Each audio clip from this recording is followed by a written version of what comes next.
Hello, everybody. I've got one of my absolute favorites here, and I know I say that about a lot of books, but this book I really, really love too. This book is called Miss Brooks Loves Books, and I don't. I bet that you can imagine how much I love books, and Miss Brooks loves books just as much as I do. And I'm sure there's some of you that really don't like books, and you hate books, and you would never want to read one. So I understand that that's the way that some people feel, and that's okay too. Not everybody has to love books, but I think this is a really funny story about how this contrary young girl and this very book-loving librarian can find something in common with books. Miss Brooks Loves Books, and I Don't, by Barbara Bottner and illustrated by Michael Emberley.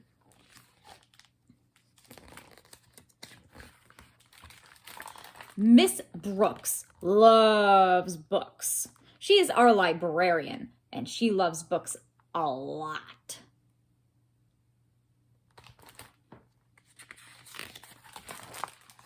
She loves The Runaway Bunny and Babar and Where the Wild Things Are and The Very Hungry Caterpillar.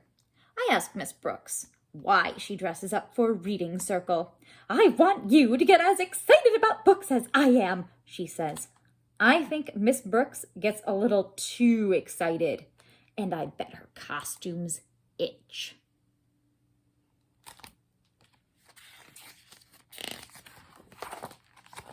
Halloween means we each have to find a poem to share.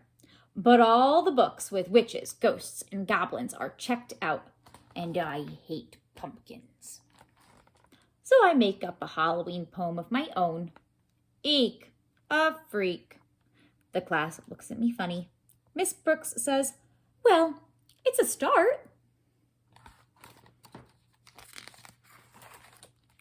All year long, Miss Brooks reads us books. Books about dragons and pilgrims and presidents. Books about love and leprechauns. Groundhogs, even. It's vexing.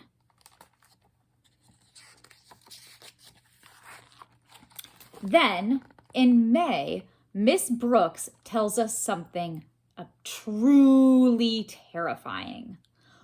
Book Week.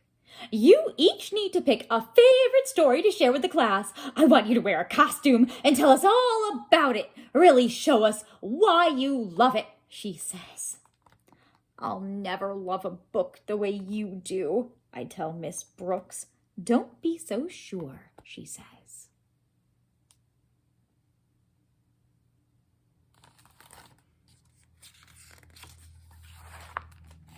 When I get home, I ask my mother if we can move to a new town.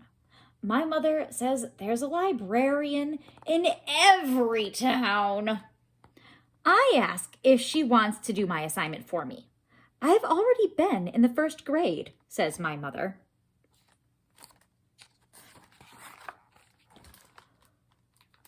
Every single day of Book Week, kids share stories about trains and fairies and cowboys and dogs.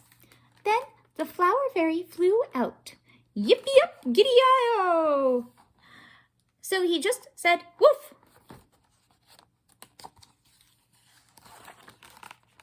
When Miss Brooks asks what I think, I say, too flowery, too furry, too clickety, too yippity.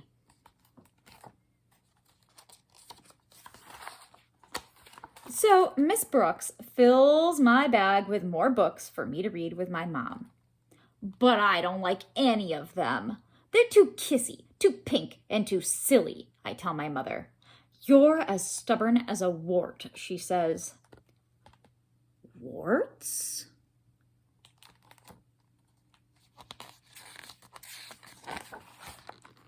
I want to read a story with warts, I shout. Warts! My mother finds a book called Shrek. Shrek has hairs on his nose and he snorts. I love that. Can you read it again? I ask. Snort, snort, snort. Snort, snort, snort. I love this book. I have to practice the words over and over, but my mother helps. Then we make an ogre costume. I make stick-on warts for the whole class. When I get to school the next day, I ask Miss Brooks to lend me a hand. When I say the word snort, the whole class snorts. I explain why a stubborn, smelly, snorty ogre searching for a revolting bride makes me laugh.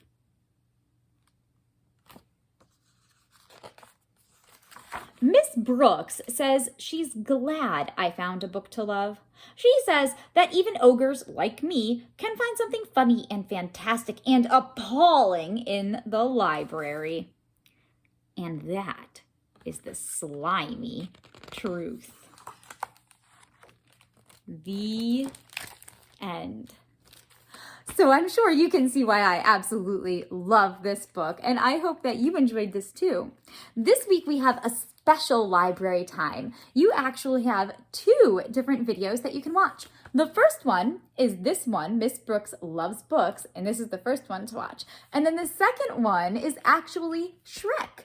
So Shrek is the real book that she was talking about that she absolutely loved in this book. So I'm going to have you watch both videos and then you get to vote for which one you enjoyed more. Did you enjoy Shrek more or did you enjoy Miss Brooks Loves Books more? I can't wait to hear what you think, and I can't wait to be able to read you more stories because I really love reading books to you. Thank you so much for watching.